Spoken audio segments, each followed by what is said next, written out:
你是一个华人，你凭什么讲清真？水就是水，怎么还有哈拉的呢？ even 穆斯林都不理解为什么滤水器要清真认证。马来西亚超过120个品牌的滤水器是没有清真认证的。清真其实是一个很符合国际标准，不要把这个当成是一个危机，要把它当成是一个机遇。当它严格的时候，其实是在提升你的公司啊。现在是什么年代？我们真的要与时并进，而不是永远停留在舒服的环境。你可以简单介绍一下你本身是从事什么行业，服务哪一些顾客群？我是后，基本上呢，我们是做清真滤水器的。清真滤水器又分得很细，就家用、商用、工业，基本上我们就在做这个行业。当初你怎么发现到这个市场上有这样的需要清真滤水器？你怎样把这个概念带到这个市场？清真滤水器是发生在2009年的一个官方危机。在2009年那个时候啊，有一个很著名的国际连锁，它一夜之间大概100多间连锁店，它的门口的那个哈拉 logo 被勒令拿下来。他用了没有清真的认证的滤水器，然后我们就觉得奇怪了。可是那个时候我们也正是在踏入清真滤水器的部分，哇，那个时候好像是我们活血了，我们好像做对了什么事情，但它未必啊。那这个2009年这个官方危机牵涉到这个 chain store 的时候，整个市场很乱，因为那个品牌很多人在用，然后很多人就打电话到官方去那边，官方啊，请问一下，我们现在在用这个滤水器，我们又是清真认证的餐厅，我们是不是做错了什么？官方那个时候几乎每一天都收到电话，那官方不能够讲品牌，也不能够去说这个品牌的不是，他只能够讲说，哦，这个品牌暂时你们不要用，因为它里面有用了一些动物成分，例如骨头，例如动物的毛发，动物的油脂，在制造过程里面他们把它加进去。就很巧，当时我认识这个官方的头，他打一个电话来后，我们想请你来帮个忙。那个时候的我是战战兢兢的，因为要应付这样大的一个市场的反馈。他说到时候我们会有一个 interview， 你只要告诉市场为什么滤水器要有清真认证。其实那个时候我们私底下也做了很多的 study， 那个时候我更加了解，因为跟官方要做这个市场的一个解释，那我更加的了解什么叫做清真滤水器，所以那个时候就让我们展开了一条新的商业道路，清真滤水器。市场刚刚开始接触清真滤水器的时候，你有没有遇到一个问题，就是水就是水，怎么还有哈拉的呢？对，这个问题其实到今天为止啊，even 穆斯林群体他们都不理解为什么滤水器要清真认证。除了刚刚我们提的啊，滤水器它里面可能用了一些你不知道的一些动物成分，尤其是我们讲的猪，它真正的原因就是它的整个原材料，它整个制造过程，水来的时候可能它没有这么干净，可是你进入了一个没有清真认证，或者是可能有用到动物成分制造的滤水器过后，它变成不清真，这个很大反映在餐饮业。哇，所以那一个时候你遇到的挑战是什么？餐饮业刚刚接触我不是要把我所有的水机换掉，全部就有这样子的一个疑问哦。原来水机还有哈拉，所以那时候你在把这个概念推出市场，你遇到的挑战是什么？那一次的那个访谈当中，让我印象最深刻，到今天都忘不掉的，就是现场他们是 FB Live、YouTube Live， 好像我几个平台一起 Live。我们在 stop 的时候，他说刚才在后台最少有5000个人在骂我，你是一个华人，你凭什么讲清真？第二，很多人会觉得我们在班门弄斧，那真的是班门弄斧吗？就回到刚才我讲的，那个时候我们跟端一起在准备这个题材的时候，我们看到一个 statistic， 原来在马来西亚超过120个品牌的滤水器是没有清真认证的。它会有很多元素，可能是原材料，可能制造过程，可能说他们的一些 SOP 没有达到。所以过后我们一直在做推广的时候，也让市场觉得我们真的是在搞乱市场。同行有些不是卖清真滤水器的，就会觉得说你们是来砸我们的，断我们的后路。可是在马来西亚，清真滤水器它已经变成了一个事实，因为我们身处在马来西亚，我们绝大部分的用户还是穆斯林，这个是当时的挑战，到今天还有的其实，但是它没有那么多了，因为越来越普遍，主要是这样子。为什么当时候很多人没有发现到滤水器呢会有非清真这个成分？其实动物骨头滤水器已经在市场超过30年了。西方国家他们的屠宰场，他们杀了的那些牲畜，猪、狗、羊、猫、马，他们的骨头一般上都是丢掉的。他们就会拿这些动物骨头从那些屠宰场可能买，用很便宜的成本买，或者是拿到免费的，他们就烧，变成动物的碳，做成这样子。其实如果你看回水机界里面的一些 statistic， 动物骨头啊，它的 absorption 就是它那种吸附力其实是比 non-animal bond 来得好的。我们是用椰壳碳，椰壳碳你看啊，它从一棵树到结果那个椰子整个都是 mineral content， 尤其是它的椰壳。那我们的原材料多数是椰壳，椰壳里面的那个 mineral content 是非常高的，而且在数据或者是说在研究显示，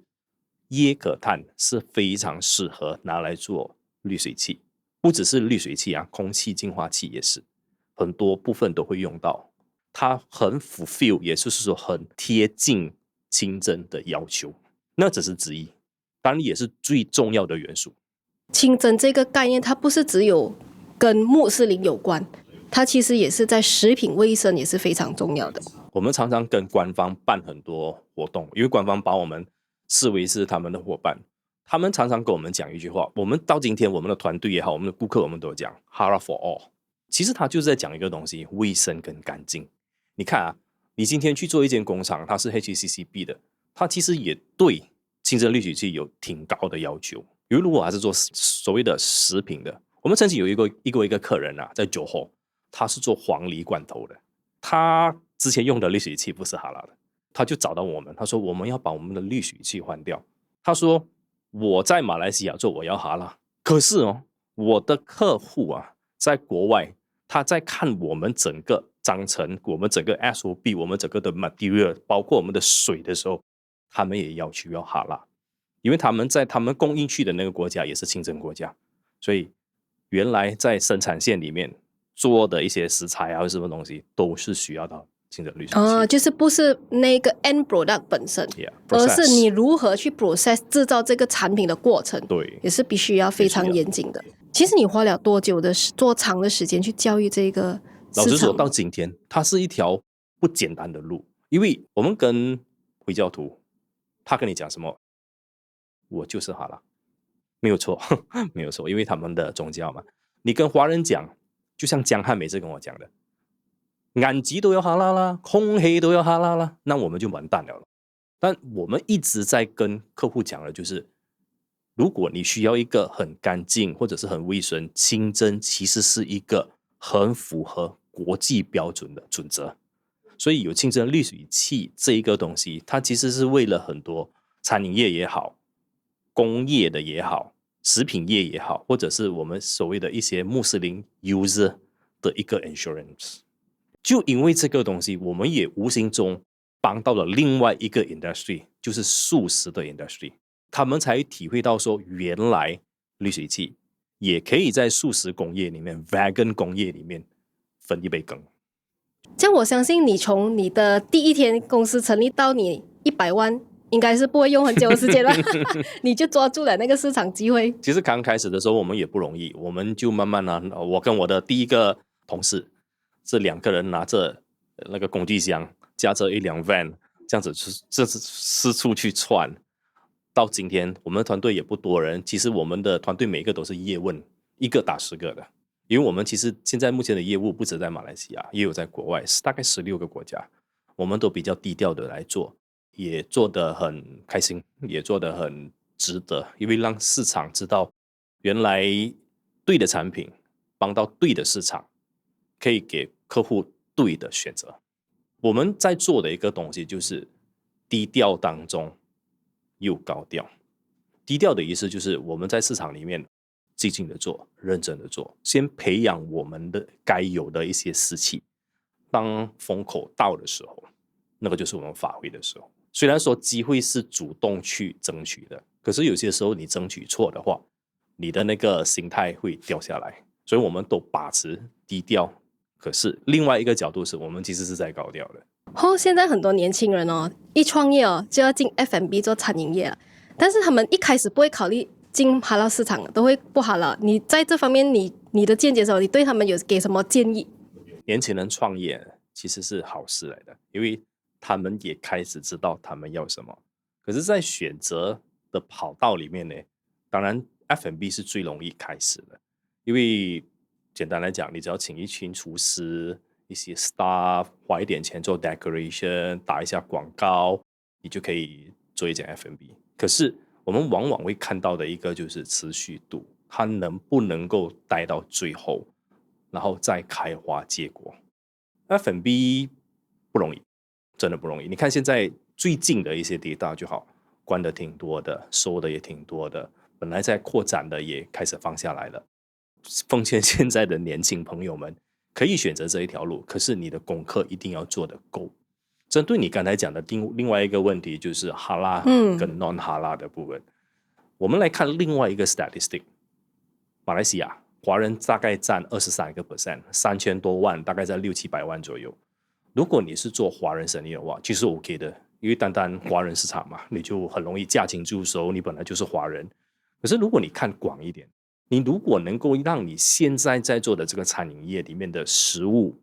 它的一些我们讲的所有的饮料这些东西，把它变成是清真化的时候呢，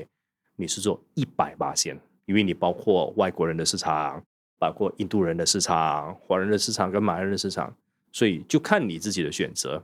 当然我会鼓励啦，如果能够，你看现在好多食物也可以变成清真化。然后最近我看到素的粽子，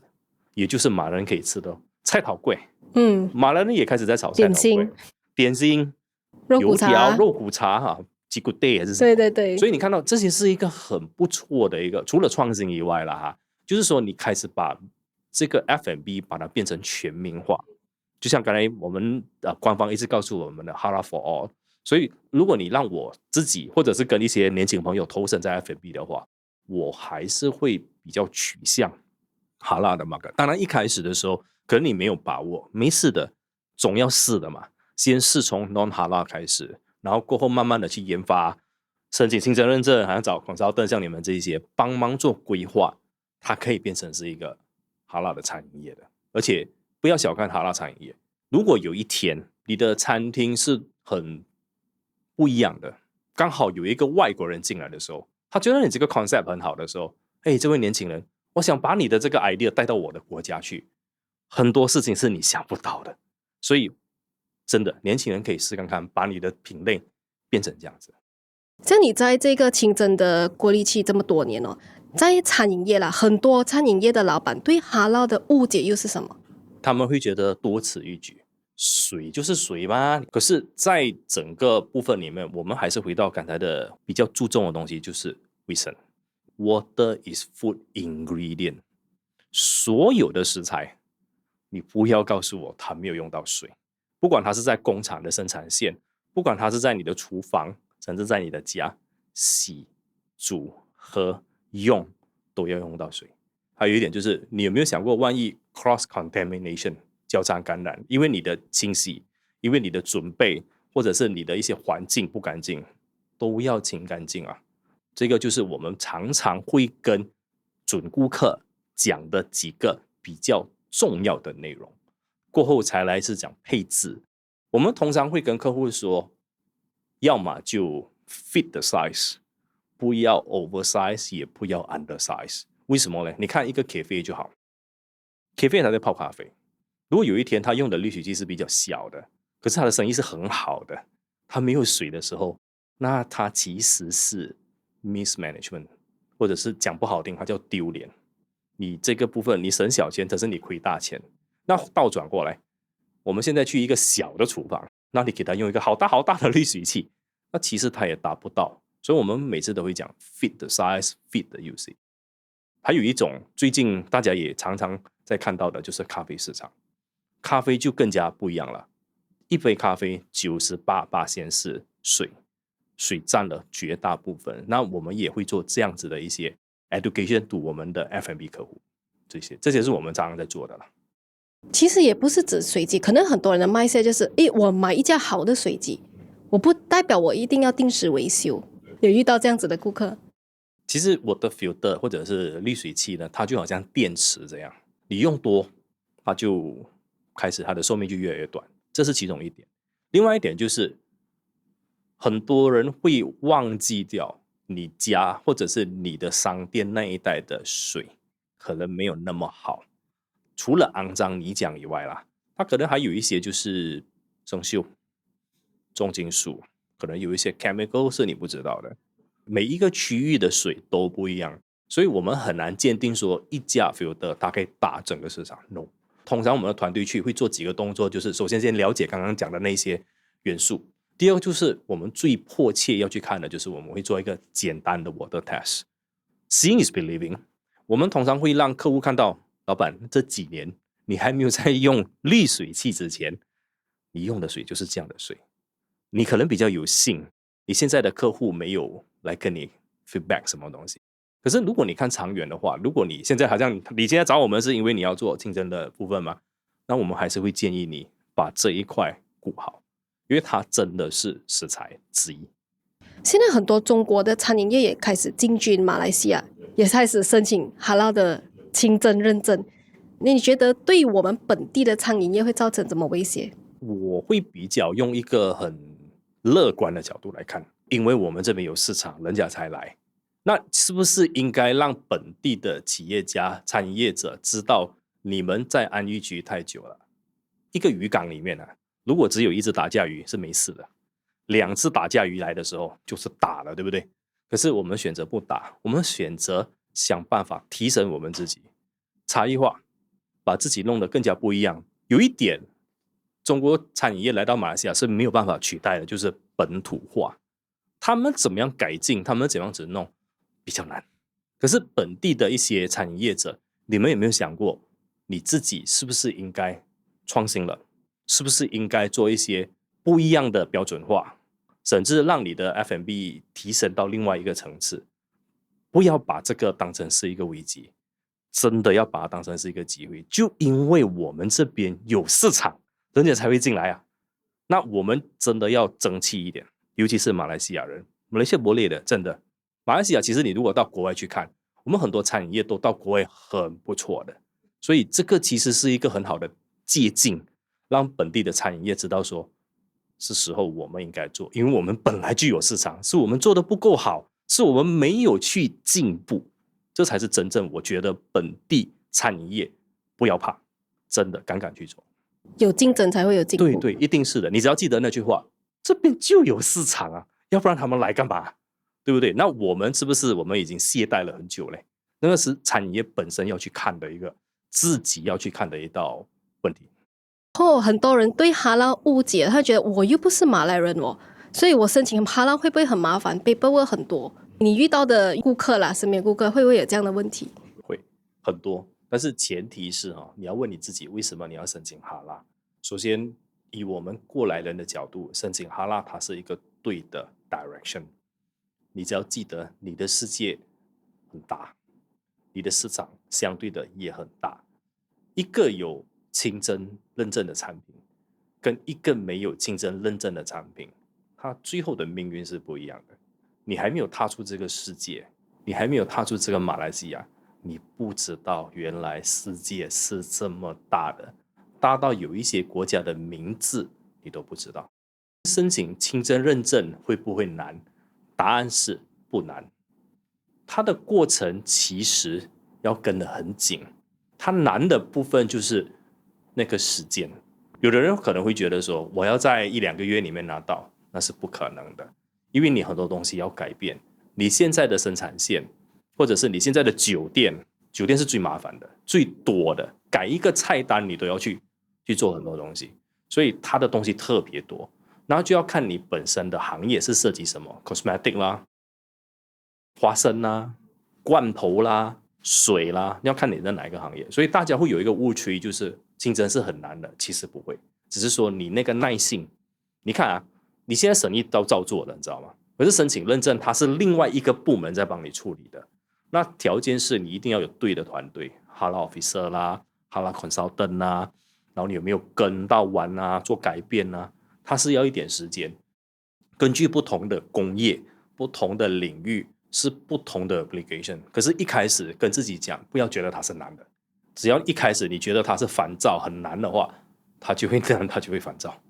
而且整个供应链，包括你的 supplier、你的 ingredient 都是要清真的。还有一点，这个你提到很好的一个部分，我们最近也遇到很多市场上很多的，我们讲我们滤水器工业就好，他们会拿清真认证来篡改。因为现在 AI 很容易啊，对，你丢进 AI， 你帮我把这个字改成我的公司，改成什么可以吗？你可以改的。可是，在 audit， 你如果被清真局发现到的话，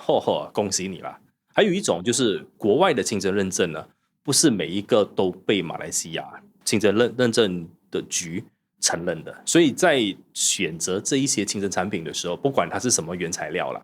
都要做很仔细的一个调查。所以基本上回归到刚才那个问题，会不会难？其实不难，只是大家接受的那个时间，你觉得它是很长、很麻烦，是这样子而已。当你有一个 committee， 当然你跟老板也要 get involved 在这个里面，你才会知道说，哦，原来把这一个清真认证给它酝酿出来、孕育出来的时候，它对最后给你的 impact 跟给你的那种 expectation 是完全超乎你想象的，就是国际市场。所以其实那个 top management 真的是也是要 commit， 对，一定要 get involved， 因为有些老板他只是我不会做，我的人做，所以你会觉得很难哦。可是你尝试给你自己进入这个体系里面去了解它，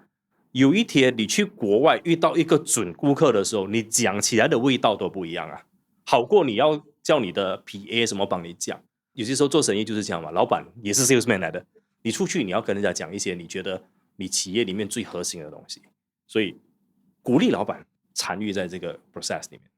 还有一个我发现到市场很多人不知道，而且也是在上半年我们的官方也是有吊销了几家餐厅的那个执照，是因为很多人会觉得说做餐饮业我只要 central kitchen OK 我的中央厨房我有清真，我不一定全部 premise 就是全部我的 outlet 都要清真。其实是不可以的。其实如果你有100家，你有800家，你有1000家，它都要符合清真认证，所以不要去闪这个。你闪这个，其实你是自讨苦吃而已。当它干动你的时候，你就知道你很难做生意了。它是连锁效应来的，所以还是认认真真的跟着下去。还有一点，很多人会觉得拿了过后take it for granted， 哇，我拿了我就赢了，不是这样子的啊。你拿到清真认证过后，你是要去 implement 它，做得更好。你不要忘记，你还会有 audit 的，而且每次来的 audit 都不一样的哦。你就会发现到，其实你不是被刁难，是你疏忽了，你轻松了，你把它当成是我已经拿到了我就赢了，不是这样子的。所以这个真的要给很多清真哈拉认证的 holder 知道的。现在清真局越来越积极了，他们就是要把这个清真产业弄得很大。而且有一点我必须跟你们讲的，马来西亚清真认证是全世界权威，真的去到哪一个国家大家都会哇哦。所以为什么我们很骄傲？江汉每次跟我讲的，我们真的是老天赏饭吃。我们在马来西亚，我们又在做清真产业，我们很值得 proud 的一个地方。好像我们去到一些中东国家，我们去的时候，他们都很喜欢我们的产品。所以这个真的奉劝接下来要做清真认证的一些商家们，积极努力，不要放弃，不要嫌它麻烦，去做。所以严格也是有严格的好，它是就是要 maintain 那 quality。 换成另外一个角度来看当它严格的时候，其实是在提升你的公司啊。对啊，如果它不严格，你的公司就是在70、80年代、90年代，现在是什么年代了？我们真的要与时并进，而不是永远停留在那个我们舒服的环境没有用的。就像刚才你讲的，中国餐饮业进来了，那我们做了什么呢？人家知道我们有市场，那我们是不是懈怠了呢？那才是重点。对于现在的年轻人啊，就是要冲嘛，他们要做生意了，要快了，你有什么建议？不一定餐饮业啦，可能他就是做产品。诶，我拿一个中国产品进来，我就草率哪一个竞争。竞争行业啊，跟竞争事业，它不是好像电子产品这样快的，不是，它是细水长流的。所有的竞争产品啊，它都可以用一直反复的使用。如果你要做那种快的，你千万不要去做竞争产品，你要做那种一直可以有 recurring 的，一直会有机会让你 repeat sales 的那种就 OK。现在的年轻人，他们如果要做生意的话，真的要想清楚，时代变得太快了。今天你带这个产品看，下个礼拜你看，后个礼拜你看，而且现在又有 AI， 很多东西变得比我们想象的快。我能够建议的就是，你真的要好好想选，一定要看到我们所谓的 Michael Porter Five Forces SWOT Analysis， 你一定要自己做这个东西。年轻人，我不管你有没有去什么 Master 啦 PhD， 不需要。可是这个最基本的 SWOT Analysis 啊，你一定要自己去做，你才会知道说，原来我少了这一些，原来我缺了这一些，原来我的竞争对手，我的威胁在哪里？这个是一个很基本的东西。当你 enter to 一个 new industry， 不要做一些盲目 market research， 一定要。你看啊，最近很多人投资很多餐饮业，倒得很快，而且收得很快，然后你的钱就拿不回来了，投下去不少钱哦，500千、100万什么都有的。那个钱这么容易赚吗？不一定。所以还是要至少做一个 SWOT analysis 的 SWOT， 这个是最基本的。其实说 SWOT 也好，危机评估也好，其实做生意是非常重要的。要不然 SWOT 它为什么帮了全世界这么多个企业家？而且刚才你讲到一个重点啊，每一个时间、每一个时段的 SWOT 都会给你不一样的答案。那你是不是跟他一起与时并进？你是不是在那个时候你做对了决定？你是不是在那个时候走出一条新的路？这样你当初从2个人嘛，到目前的团队哦，都整靠近20人，你是怎么去 manage？ 你发现到那个挑战在哪里啊？这个也是很多企业面对到的一个问题，请人或者是找对人，那个是怎么样的去？我们开始的时候也遇到这个问题，每个都进来，那我们也筛选了很多，可是最后能够留下来的，好像跟我们公司一起跑的有好几个哦，到现在还在的哦，所以我们也感谢他们为公司跟为我们这个公司的一个 vision，做出了很好的一个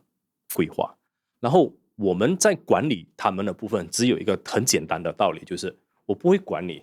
要去玩 game 啦，你要去吃风啦，你要什么？可是 end of the day， 我们看成绩，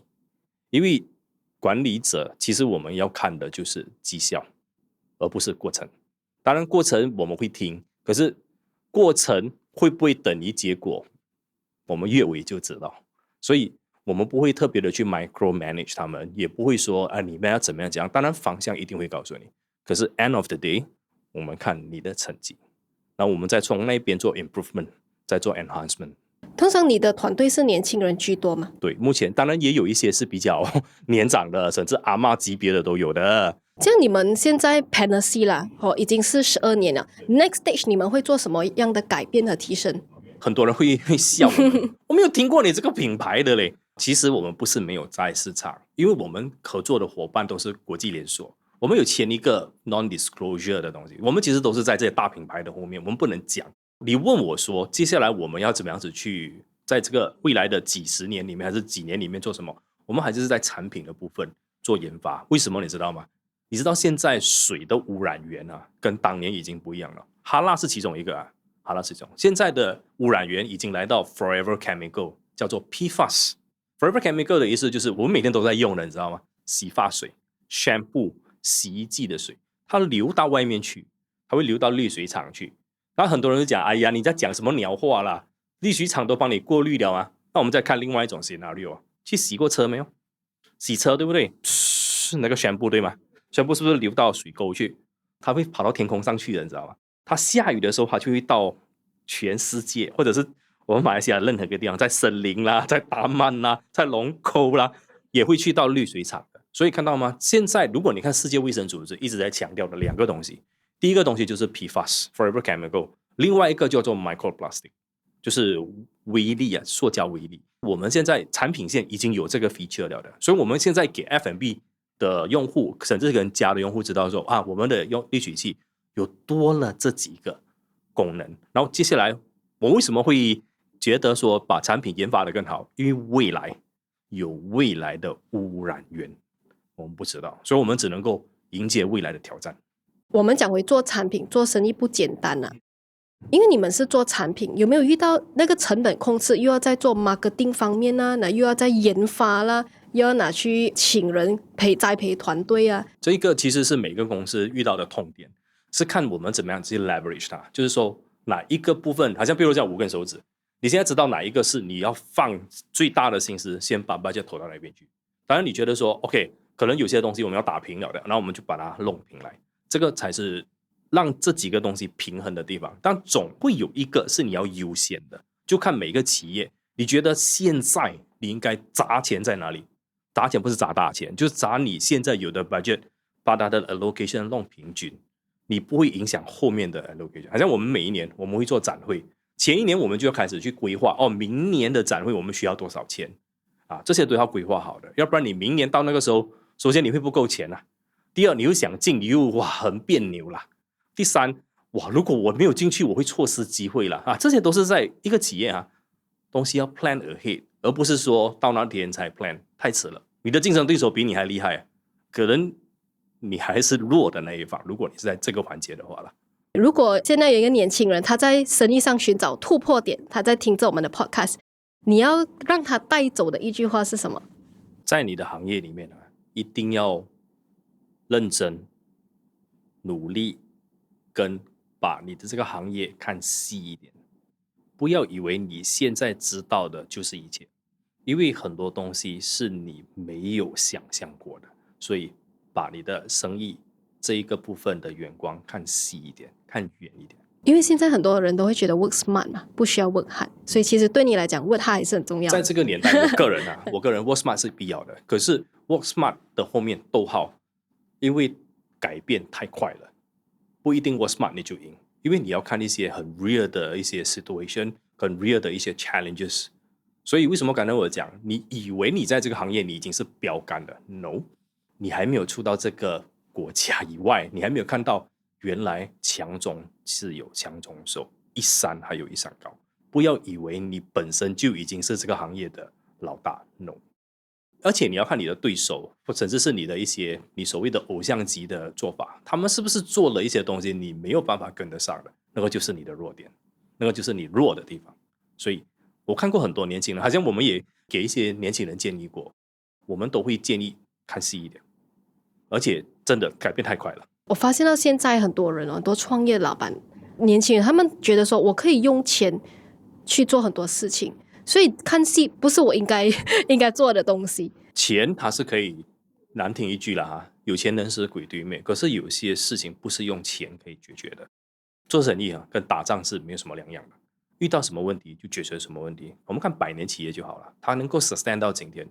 它遇到的遭遇，它遇到的难题肯定比我们这些新手来得多。那你有没有想过他们为什么会度过呢？他们看的语言，他们看的戏，真的不要以为自己是什么，自己还没有是什么，你就以为你自己是什么。包括我们这个企业也是一样，我们都会建议他们看细一点，看远一点。因为现在的你知道5年前跟5年后差别太大了。除了 AI 的崛起以外啦，市场的变动有些时候是让你无法去 predict 的。可是你做了什么准备？我们很有幸，我们跟股神巴菲特的集团合作。我们这个品牌的后面的另外一个光环就是股神巴菲特。我们的 style 其实跟股神巴菲特很像，我们很低调的，所以我们也受了他们这个企业很大的一个影响。所以我们就在这个部分里面学到了很多。股神巴菲特的做法就是他很冷静，当然他也有他的眼光，可是我们学到一点就是我们讲的细，然后你有没有去认真的去考量你这个企业未来的方向，然后你可以 take it 吗？如果事情发生的时候，你可以让你的团队活下来吗？你要养这么多个家庭，你有没有办法让你这个品牌前面砸了很多钱去做品牌啦，然后突然之间这个品牌不见掉了，它是变成一个笑话。这个就是企业家要去想的，你是不是有看到这一些？所以这个是我们看到现在很多年轻人有冲劲，有一点钱，但是真的有些时候市场不一定是因为你有钱，我们就可以让你摆布的，因为有钱的人比你还多。